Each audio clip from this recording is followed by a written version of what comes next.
Queria compartilhar com vocês uma palavra que foi uma chave na minha vida e no meu casamento e no meu ministério. E o que é uma palavra-chave, né? É uma palavra que abre uma porta e te faz entrar numa nova realidade. Então, eu creio que essa palavra vai abrir uma porta para vocês entrarem em algo novo de Deus, e a partir dela eu tenho certeza que Deus vai falar muitas coisas com vocês. E Gênesis 1, 26 diz assim: E Deus disse: Façamos o homem à nossa imagem, conforme a nossa semelhança. Tenha ele domínio sobre os peixes do mar, sobre as aves dos céus, sobre os animais domésticos, sobre toda a terra e sobre todos os animais que rastejam pela terra. Verso 27. Assim Deus criou o homem, a sua imagem. A imagem de Deus o criou, homem e mulher os criou. Muito interessante que Gênesis 1, 26, um tempo atrás eu estava ouvindo um judeu messiânico ministrando a respeito desse versículo. E ele, perito no hebraico, dizendo que quão complexo é para os rabinos judeus que não creem em Jesus analisarem esse texto, que há uma discussão gigantesca ao redor de Gênesis 1, 26. Por quê? Porque o verbo é conjugado na primeira pessoa do plural. Está falando assim: e disse Deus, façamos. E a discussão é com quem ele está falando. Se é ele que vai fazer, com quem que ele está falando? Ele está falando para os anjos: vamos fazer o homem a nossa imagem, mas nós somos a imagem dos anjos. Com quem que ele está falando? E nós sabemos, para nós não é complicado esse texto, porque nós sabemos que o nosso Deus é três. Nós sabemos que é o Deus Pai, que é o Deus Filho e que é o Deus Espírito Santo. E ele está falando com ele e dizendo: vamos fazer o homem à nossa imagem, porque Deus é essa comunidade perfeita que vive em unidade perfeita, que desde a eternidade passada e na eternidade futura vive uma intimidade perfeita entre eles, onde um exalta o outro e um ama o outro, e eles vivem essa unidade perfeita a ponto de nós dizermos: tem só um Deus. E ele olha para ele e diz: façamos o homem à nossa imagem e semelhança. E aí o verso 27 é muito interessante, porque diz assim: assim Deus criou o homem. E se você olhar no original, a palavra aqui é Adão. Então, na verdade, o texto está dizendo: assim Deus criou Adão. A sua imagem, a imagem de Deus o criou, homem e mulher criou. Aí você entra em parafuso: como é que você fez Adão, homem e mulher? Porque a palavra lá é: assim Deus criou Adão. E aí no final é Ishi e Isha, macho e fêmea. O que eu queria que você entendesse hoje é que Adão, o Adão que ele está dizendo aqui, não é um indivíduo. Adão que Deus criou é um ser coletivo. Ele não estava criando um indivíduo, ele estava criando um ser coletivo. Por quê? Porque ele estava criando um ser que era a imagem dele, e ele é um ser coletivo. Ele olhou para ele e disse: façamos. Não tinha como ele criar um, ele tinha que criar uma comunidade. Então, Adão não é um indivíduo, Adão é uma comunidade. É por isso que tinha o Adão macho e tinha o Adão fêmea. Eva só ganha nome em Gênesis 4, pós-queda, porque no Éden não tinha Eva. Era tudo Adão. Porque eles eram a imagem de Deus, e eles viviam numa perfeita harmonia, a ponto de Deus falar: está aqui a mulher, é osso do meu osso, é carne da minha carne, e o homem deixará o pai e mãe, se unirá à sua mulher, e os dois vão virar um. Os dois vão virar Adão. O que eu quero dizer para vocês é que no plano original de Deus, que é o Éden, todos os verbos eram conjugados na primeira pessoa do plural. que eu quero dizer para vocês é que no Éden não tinha eu, não tinha meu, no Éden só tinha nós e só tinha nosso.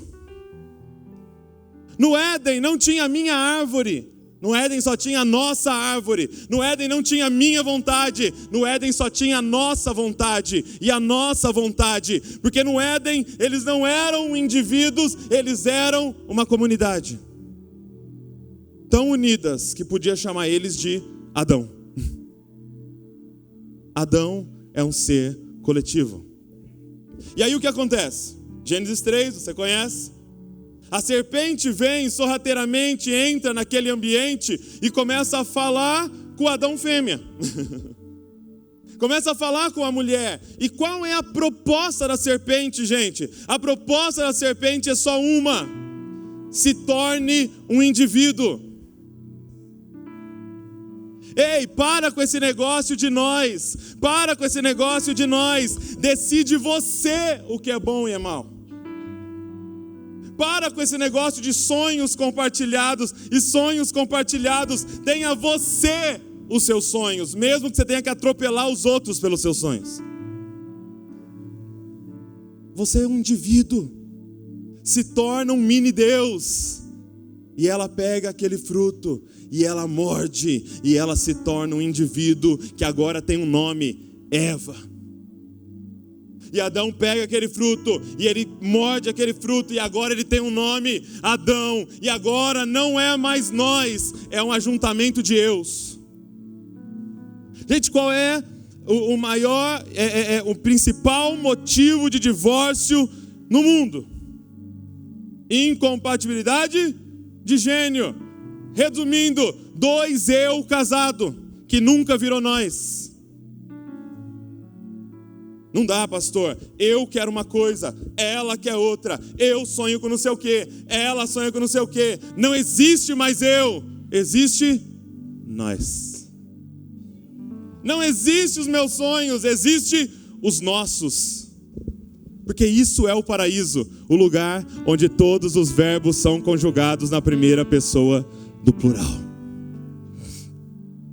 O pecado fez isso, gente. O pecado nos separou e o pecado nos separou.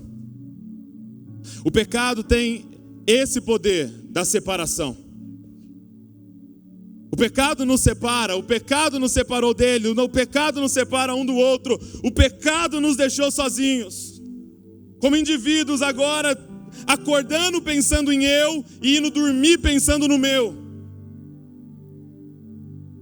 O pecado ele é tão violento, porque eu disse para você, Deus ele é trino, Deus é a trindade, essa comunidade perfeita, vivendo em plena harmonia, em toda... Sabe o que é eternidade? Não, a gente não sabe o que é eternidade, porque essa palavra não entra na nossa cabeça. Então você imagina na eternidade passada, porque o que é Deus? É aquilo que não foi criado.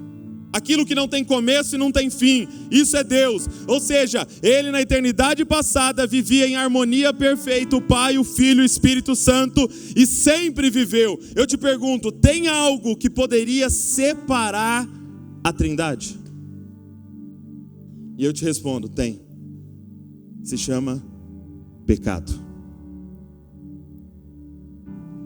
A única coisa capaz de separar a Trindade se chama pecado. Se você olhar Marcos 15:34, Jesus levanta o rosto para o céu e diz: Deus meu, por que me abandonaste? Ele se viu sozinho. Gente, você pensa que no Getsemane ele estava sofrendo porque por causa dos cravos? Você pensa no Getsemane, ele estava sofrendo por causa de uma coroa de espinho? Você pensa que no Getsemane ele estava naquele sofrimento por causa de açoites? Ei, os discípulos dele morreu de ponta cabeça, crucificado e cantando. Você acha que o nosso mestre era mais fraco que os discípulos? Qual era o desespero de Jesus no Getsemane? Ele ia virar um eu naquela cruz. E ele não sabia desde a eternidade o que era ser eu. Ele sempre foi nós. Mas ele aceitou por um período experimental que é ser eu, para a gente poder voltar a ser nós com Ele. Foi isso que Ele fez por nós. O desespero dele era falar: Deus meu, eu nunca senti isso. Ser eu. A pior coisa que existe na vida de uma pessoa é ser eu. Porque nós não fomos criados para ser eu. Deixa eu te dizer uma coisa, talvez possa te chocar. Você não é a imagem de Deus. Eu não sou a imagem de Deus. Nós somos a imagem de Deus. Só quando a gente está junto. Ele não disse assim: quando um tiver em meu nome eu apareço. Não. Quando 2 ou 3 se juntarem, eu apareço. Porque a unidade de vocês é que mostra Deus. Quem está entendendo o que eu estou falando? O que a gente precisa compreender é que Paulo vai dar um nome para Jesus. 1 Coríntios 15, 45, ele diz: ele é o último Adão. Não o segundo, o último Adão. Ele é o último Adão. O que Paulo estava dizendo? Que se Adão é um ser coletivo, Cristo é um ser coletivo.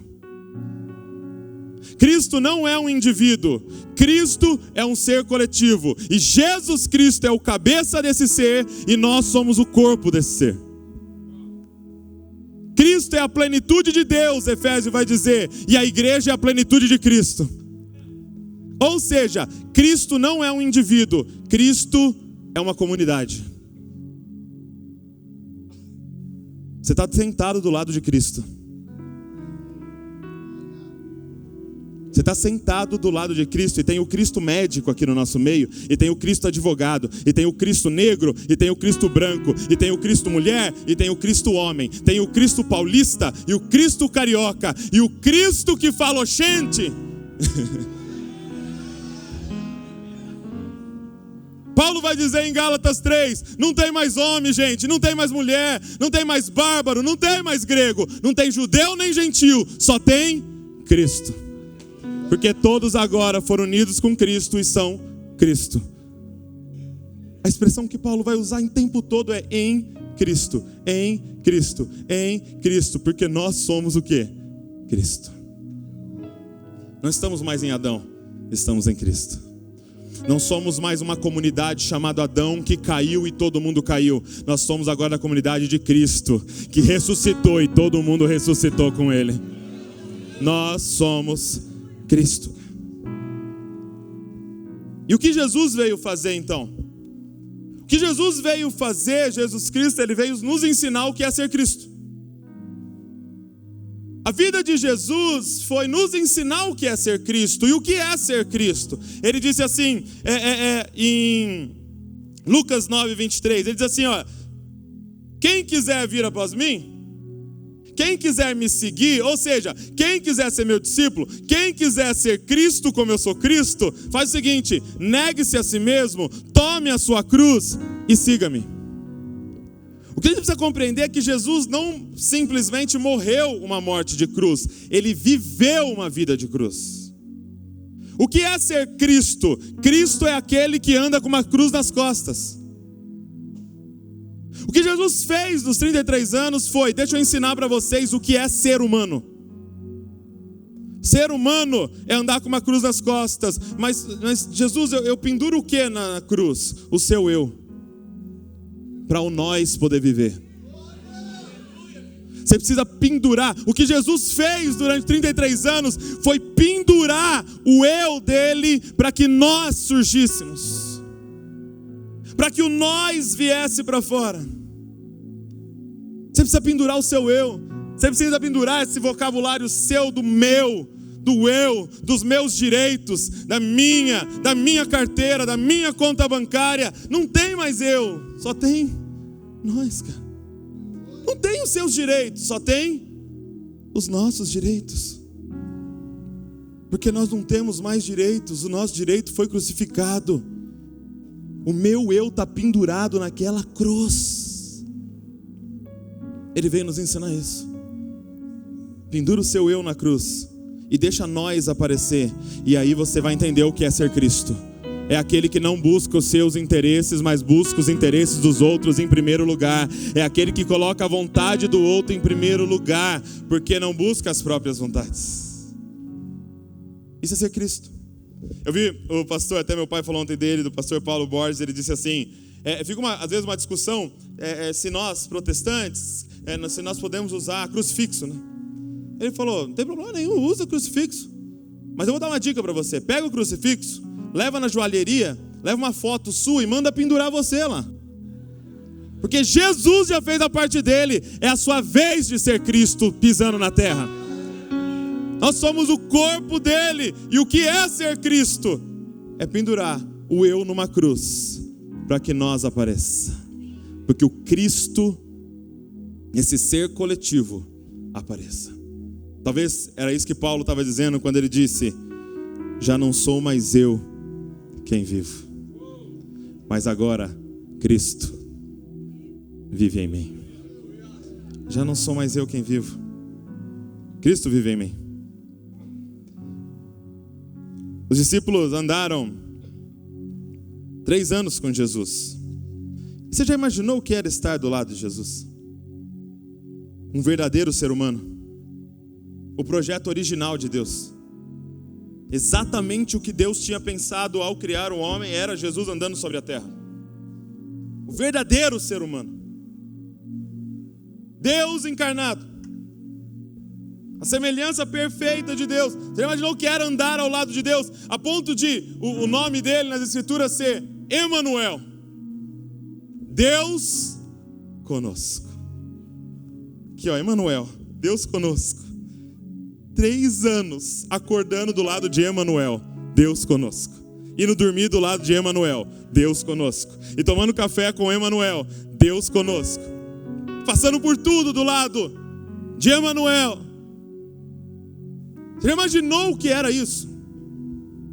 E aí, você lê em João, né, no finalzinho de João, capítulo 16, verso 7, Jesus começa a falar assim para eles, ó, eu vou ter que ir embora. mas você não é o filho de Davi, o seu reino não tem fim, não é eterno, seu trono não vai ser para sempre. Ele, não, eu vou ter que ir. E aí, onde eu vou, vocês não podem ir. Os caras, meu Deus, a gente deu 3 anos da vida, a gente está vivendo uma experiência mais maravilhosa, Emanuel, Deus conosco. Aí ele solta essa: se eu não for, ele não vem. E ele diz assim, olha, e é melhor que eu vá, porque quando eu for, ele vem. Aí os caras começam, mas peraí, o que é melhor que Emanuel? Deus conosco. Ele disse, porque quando eu for, não vai ser mais Deus com vocês. Quando eu for, Ele vai vir, e aí vai ser Deus em vocês. Cristo em nós é a esperança da glória. Cristo em nós é a esperança da glória. Quando Ele vier, eu não vou estar mais do lado de vocês, eu vou estar dentro de vocês. Quando Ele vier, eu não vou mais curar vocês, eu vou curar através de vocês. Aí a minha mão vai ser a sua mão, aí a minha mente vai ser a sua mente, essa boca vai ser a minha boca, porque aí vai ser nós, meu irmão. Porque enquanto Ele era Emanuel, era eu e Ele do meu lado. Agora que Ele é o Espírito Santo, é nós. Porque não tem mais separação entre eu e Ele. A mente dele é a minha mente, os passos dele são os meus passos. É nós, meu irmão. Agora, se eu e Ele somos um, e do pastor Edson e ele é um, e a pastora Rose e ele é um, nós somos tudo. Ou seja, é nós aqui, mas é nós aqui. E já não tem mais o Douglas, e já não tem mais o pastor Estevão. Tem nós. E não tem meus interesses, e não tem os deles, só tem os nossos interesses. E não tem mais a minha felicidade e a sua felicidade, só tem a nossa felicidade. Porque não tem mais Douglas, tem o Douglas que morreu e ressuscitou agora em Cristo. E vocês todos estão em Cristo. É nós, cara. Vira para a pessoa que está do seu lado e fala, é nós, cara. Incorpora um corintiano aí que é uma entidade paulista. Fala, é nós.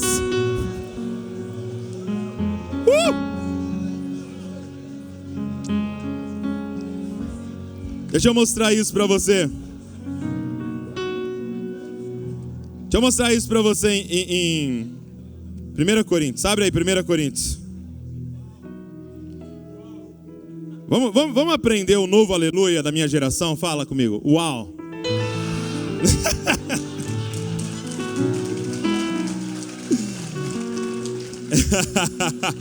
Posso ouvir um uau? Olha só o que diz 1 Coríntios, capítulo 3. Tô brincando, continue falando aleluia, tá bom? 1 Coríntios, primeira carta de Coríntios, capítulo 3, verso de número 16. Olha o que diz esse texto. Vocês não sabem que são um santuário de Deus e que o Espírito de Deus habita em vocês? Se alguém destruir o santuário de Deus, Deus o destruirá, porque o santuário de Deus, que são vocês, é sagrado. Eu vou confessar que eu interpretei esse texto errado por muito tempo. Qual era a minha interpretação desse texto? Eu sou templo do Espírito e eu preciso cuidar do templo do Espírito. Eu falava, Paulo, toda vez que eu bebia uma Coca-Cola, eu pensava, meu Deus. E eu vi uns pastores falando assim, Neidinha, nutricionista, falando isso. E uns pastores falando assim, não pode fazer tatuagem. Por quê? Porque é pichar o templo do Espírito. E é verdade que nós somos santuário de Deus, nós somos templo do Espírito, mas esse texto não está afirmando isso. Porque, gente, não cometamos mais, eu sei que aqui ninguém está cometendo isso, mas não vamos mais errar em pegar versículo isolado. Em que contexto Paulo falou isso? Sabe qual é o contexto? Está uma briga na igreja. Eu sou de Apolo. Eu sou de Cefas. Não, eu sou de Paulo. E os outros, eu sou de Jesus. E o que estava acontecendo? Facções dentro da igreja de Corinto. E aí Paulo, falando sobre divisão, olha para eles e fala, vocês não entenderam que vocês são santuários de Deus e que o Espírito habita em vocês, e quem destruir o santuário de Deus será destruído por Deus. Então, nesse texto, ele não está dizendo para você não destruir seu corpo, ele está dizendo, não destrua o templo do Espírito Santo, que é quem? A igreja feita de pedras vivas. É como no templo de Salomão, quando ele terminou de construir, a glória de Deus encheu aquele lugar, porque pedras estavam unidas num único propósito, mas aquilo ali era só um símbolo do que viria. Quem? Nós seríamos as pedras vivas que ele uniria, e quando a gente está junto, a glória de Deus vem. Quando as pessoas olham e não veem mais indivíduos, mas veem uma coisa só, uma construção só, uma parede só, a glória de Deus enche a casa, a ponto dele dizer, quem causar divisão entre nós, Deus o destruirá. Porque essa unidade é sagrada. Porque vocês não foram criados para viver, vocês foram criados para conviver. Porque eu sou um Deus trino que convive durante toda a eternidade. E eu criei um ser à minha imagem, um ser que convive em plena unidade, cara. Nós somos o templo. Quando a gente se une, é pedra com pedra, e nós nos tornamos o templo. A sua igreja é um templo do Espírito Santo. E é muito interessante, porque se você pensar nessa figura de um templo, é uma construção só. Você olha aqui, você já nem sabe quantas pedras foram usadas, ou no nosso caso, blocos e tijolos, quantas foram aqui, você só vê uma coisa. Porque é tão unido que parece que é uma coisa só. Como um só homem. E aqui eu acho que ele está dizendo um pouco sobre como deve ser a nossa relação como comunidade, como congregação, como igreja. A nossa relação, gente, tem que ser de tanta unidade, de tanta comunhão, que se alguém for arrancado, dá problema na estrutura. Eu creio que a relação que Deus quer que a gente tenha é de tanta comunhão, que se eu pecar, complica a sua vida. E se você pecar, respinga sobre mim. De tão junto que a gente está. Se uma pedra nessa parede for abalada, a parede toda vai ser abalada. Deixa eu te falar uma coisa, cara. Aquela galera que entra, senta lá no fundo, assiste a mensagem e vai embora, não é igreja. Igreja é quando o seu pecado me afeta e a sua santidade me beneficia. De tão junto que a gente está. Gente, a figura que Deus usa na Bíblia para a igreja é sempre essa: uma família para o pai, um corpo para o espírito, um corpo para o filho, um templo para o espírito. É sempre isso. Pensa, eu e meu pai, se eu pecar, eu complico a vida do meu pai. Se o meu pai pecar, ele complica a minha vida. Por quê? Porque não tem mais divisão. Porque o Gonçalves nos une de tal forma que um respinga sobre o outro. É disso que ele estava dizendo quando ele disse: eu quero uma família tão unida que vocês se misturem, já não dá para saber quem é quem. O pessoal olha e só vê um. Eu quero um templo para eu habitar, que é feito de pedras vivas, unidas, em perfeita unidade, dizendo: é nós, cara, é nós.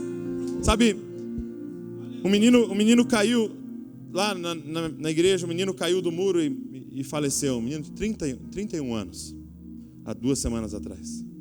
Aí eu liguei, e ele faleceu exatamente numa sexta-feira, então eu liguei para o lugar que eu ia pregar e falei: pastor, desculpa, não vou poder ir. Morreu o menino aqui da minha igreja e a mãe dele não tem marido, e ela está lá desesperada, e a irmã, e eu tenho que estar lá, e eu tenho que fazer esse culto fúnebre, eu não vou poder ir. Mas tem 500 pessoas aqui, pastor, não vai ter como. Porque nós morremos. E nós estamos de luto. E nós perdemos um filho.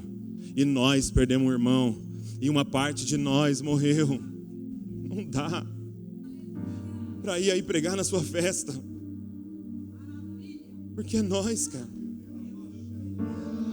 Cara, é nós. Não tem mais eu, não tem mais meu. Não tem, é nós, é nosso. Sabe, me permita na minha juventude ainda fazer uma crítica.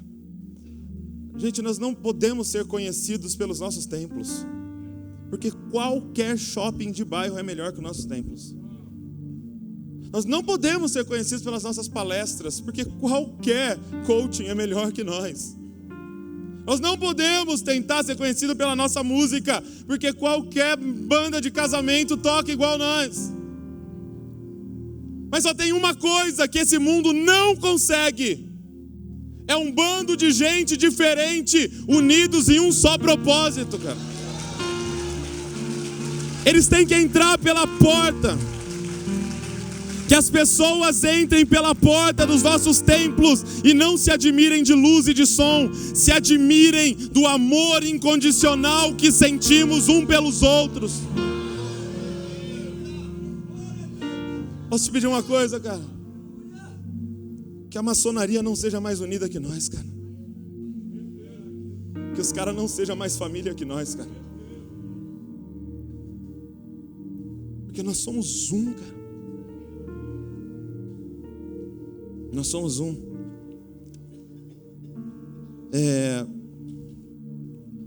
E talvez a pergunta que surja com uma ministração como essa é: Douglas, mas eu não existo como pessoa? É lógico que você existe. Mas Douglas, eu não tenho que buscar os meus sonhos? É claro que você tem que buscar os seus sonhos, se eles envolverem nós. Mas Douglas, eu não tenho que buscar me desenvolver? É claro que você tem que se desenvolver, porque se você se desenvolver, nós desenvolve. Mas Douglas, eu não posso, por exemplo, sonhar em ser rico? Deve sonhar em ser rico, porque se você ficar rico, nós vamos ficar ricos. E se você comprar uma casa nova, nós temos uma casa nova. E se você mudar de carro, nós vamos ter um carro novo para nós andar. E se você tiver as coisas, nós temos as coisas. Porque é tudo nosso. Não teria pobre entre nós, gente. Não teria miserável entre nós. Se nós entendêssemos que é nós, cara. É nós, é nós, é nós, é nós.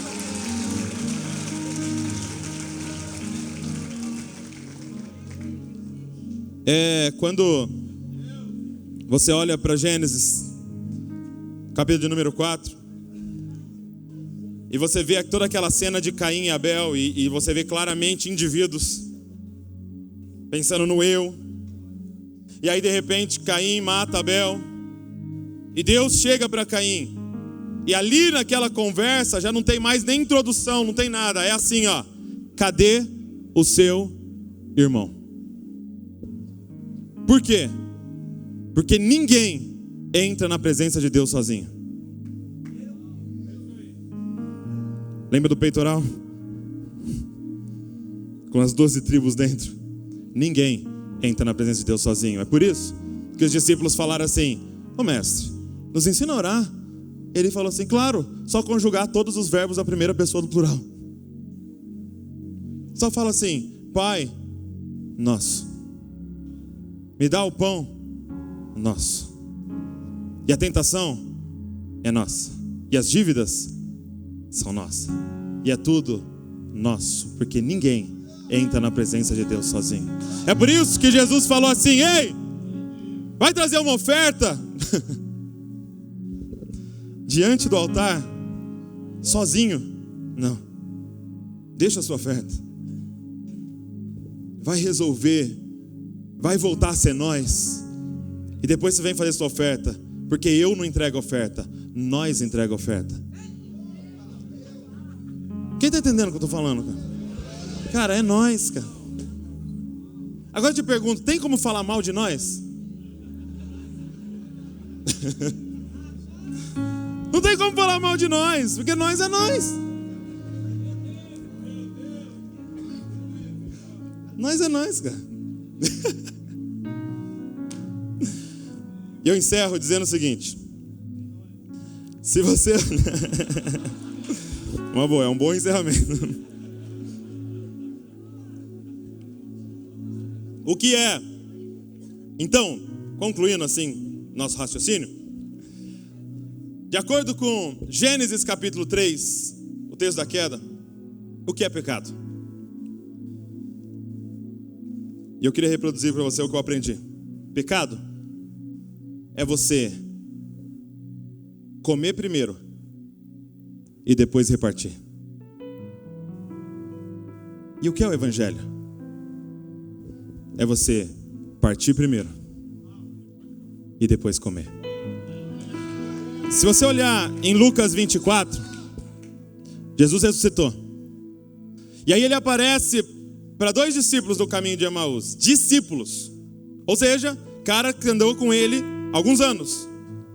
E aí ele está caminhando com os dois e ele pergunta assim: que vocês estão tristes, né? Para puxar a conversa e tal. Aí os dois: você está sabendo, Jesus morreu e tal. Ele falou: nossa, é mesmo. Acho que ele fez cara de espanto. Morreu e tal. E aí ele começou a falar para eles, presta atenção, a todos os textos no Antigo Testamento aonde falava sobre ele. Eles dizem depois que o coração deles queimava.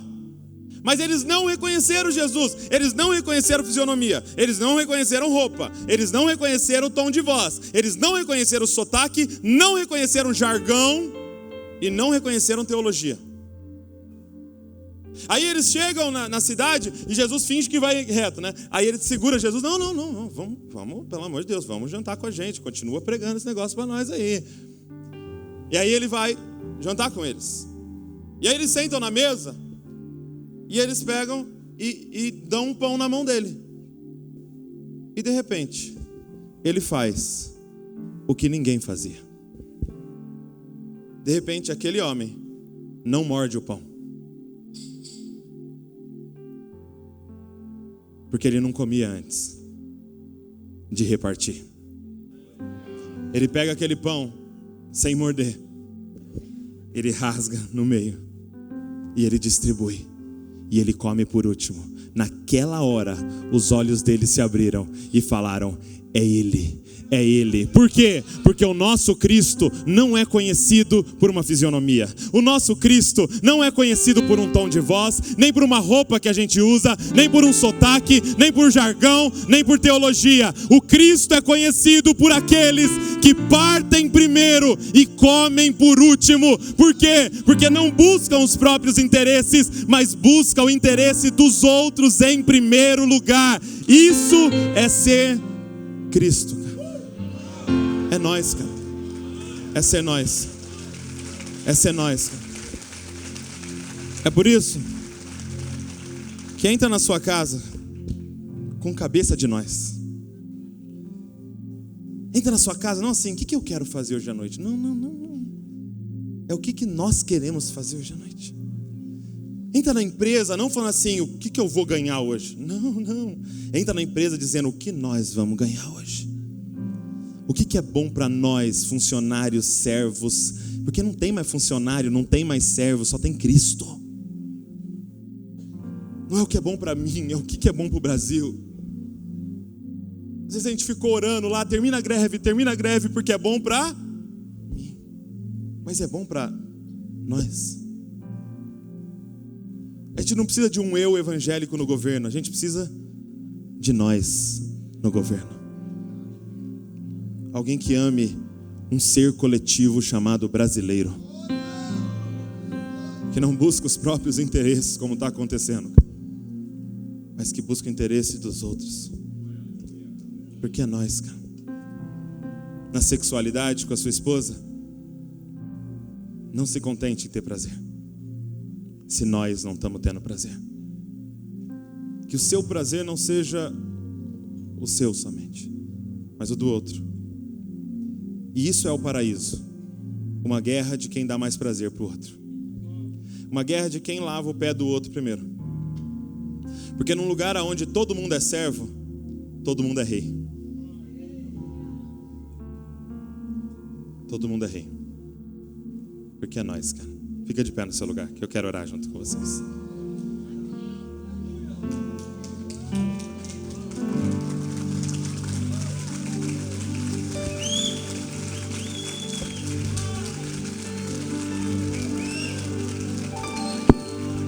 É nós, meu irmão. Vamos orar? E a oração é essa: Senhor, prega o meu eu na cruz, Senhor. Senhor, arranca de mim toda a mentalidade individualista satânica e coloca uma mentalidade coletiva em mim, aonde não tenha mais meus sonhos, só tenha os nossos sonhos e os nossos sonhos, Senhor. Papai, junto com todos os meus irmãos, Pai, junto com todas essas pedras vivas neste lugar, nós queremos clamar: forma Cristo em nós, Senhor. Forma Cristo em nós, Pai. Que já não seja mais eu vivendo, mas Cristo vivendo através de mim, Senhor. Pai, arranca a mentalidade de eu que foi plantada dentro de nós, Senhor, e que tem raízes dentro de nós. Arranca, Senhor. Arranca de nós o egoísmo, Pai, o individualismo, Pai, que nos destrói.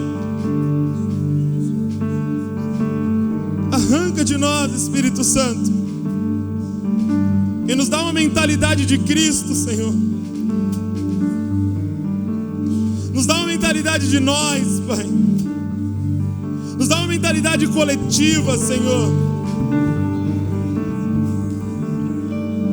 Nós queremos ser Cristo andando sobre a terra, Pai.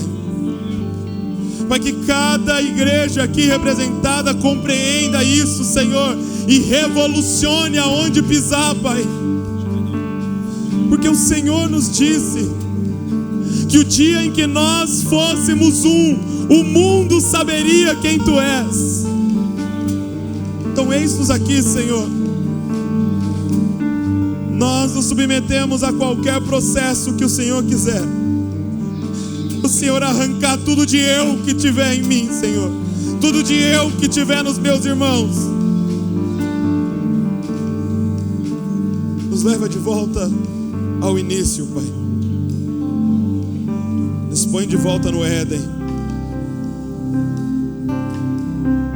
Nós te amamos, Pai, acima de todas as coisas, Pai.